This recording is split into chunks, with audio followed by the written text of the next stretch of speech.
What's up ka-onlinepreneur? Welcome back to my channel.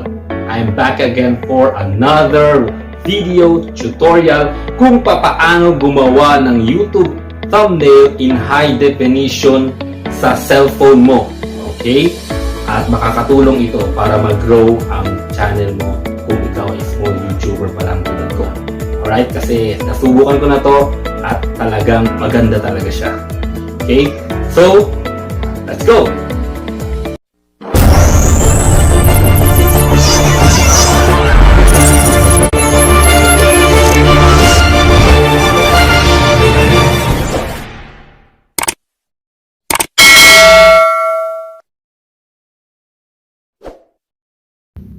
Alright guys, before we start, kung bago ka pa lang sa channel ko, make sure na hit the subscribe button and notification bell para lagi kang updated sa mga bagong tutorial, testimony at vlogs na ginagawa ko. Alright? So, magagawa ka ng YouTube thumbnail na high definition, kailangan mo ng dalawang application. Alright?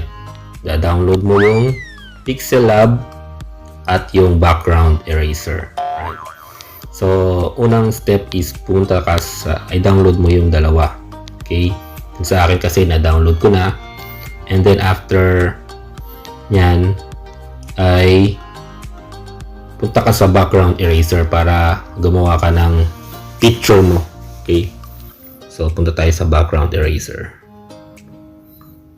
So, ayan, meron siyang how to use, then pwede mo siyang explore, then click mo yung load photo, then halimbawa ito ang kukunin kong photo. So ayan, then click mo lang yung check up, alright, ano mo siya, i-crop mo siya para hindi ka masyadong mahirapan pagtanggal hanggat sa kaya, para hindi masyadong mahirap. Okay, tanggal ng mga background. So, yan, i-crop mo para konti na lang yung tanggalin mo. Okay, then click that check. Then, yan, yan, kunyari ang gagawin ko. Itatanggalin ko yung background niya. So, click mo muna yung auto. Yan, para yung iba matanggal na agad ng mabilis. Yan, okay. Ganyan. Then dito.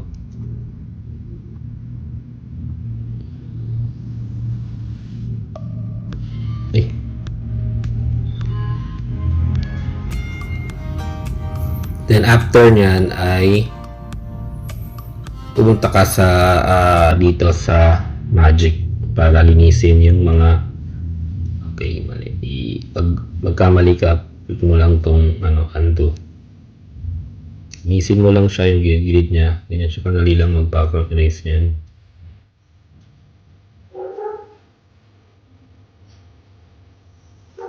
Linisin mo lang.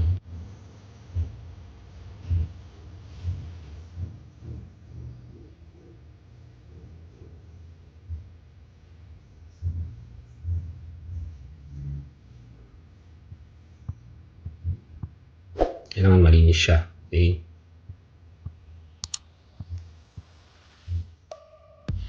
Then, pag malinis na, click done. Yan. So, save mo lang siya. Then, okay na. Finish.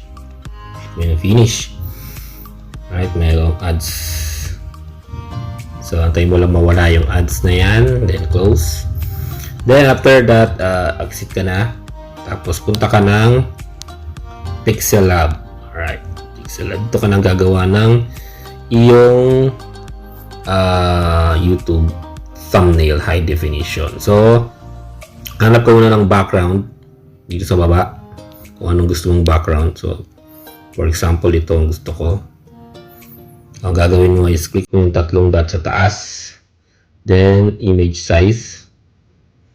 Hanap ka ng custom dito na YouTube thumbnail na size.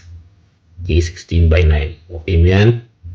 Then, pwede ka nang mag-start kung anong gusto mong gawin. So, ang gagawin natin ay i-add natin ang picture na inedit natin. So, ang gagawin natin, i-click natin yung plus sa taas, okay? Para makuha natin yung picture na ginawa natin kanina sa background eraser. Then, yan, kunin natin. Then, yan, i-crop natin. Pwede hindi na siya i-crop. So, ganyan na lang siya. Then, click mo yung check. Yan. Nakikita mo, pwede siyang galawin, no? Palitin.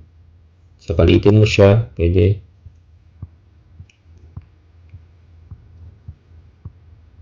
So, yan, no? Then, edit ka ng text. Kung anong gusto mo i-text. Halimbawa, paano gumawa ng thumbnail? Paano gumawa ng YouTube thumbnail? YouTube thumbnail.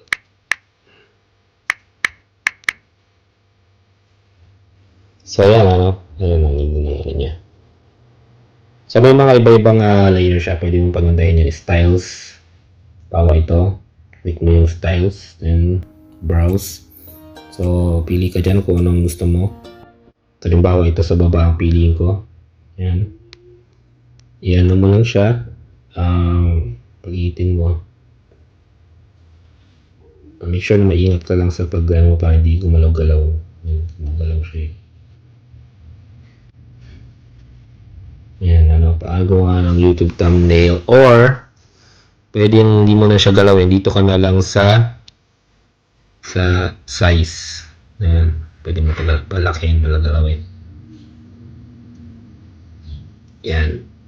Or pwede mong basta explore mo lang siya. Ayan, explore mo lang siya. Then, lagyan mo siya ng color. Yan. Marami kasing style talaga dyan. Dito, pwede mong explore yan. Pwede ka mag-self-teach. Okay? Explore mo lang. Madali lang naman siya. Then, yan. Lagyan mo ng color kung anong gusto mong color. Pwedeng gradient. Or pwedeng color. Yung gradient kasi parang halo siya na kulay. Yung bawa ganyan, no? Maghahalo. Maghahalo ang kulay. Yan. So, halimbawa yung gradient kasi medyo maganda siya. Kaya ito, gusto mo. Pwede rin. So, pili ka lang dyan. So, halimbawa ito na pili ko is ito. Okay, then, yan. So, ganyan na siya. Halimbawa, dito sa photo mo, pwede mo ring gawing stroke.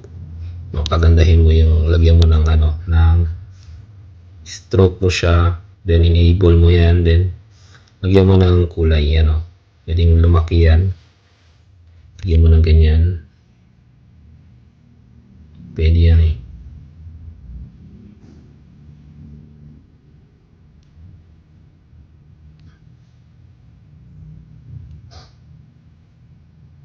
Pwede i-crop mo lang siya. Kasi, mayroong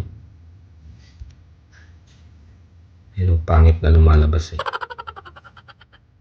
Crop mo siya. Ayan. So, magiging ganyan na siya. Ayan, no? Diba?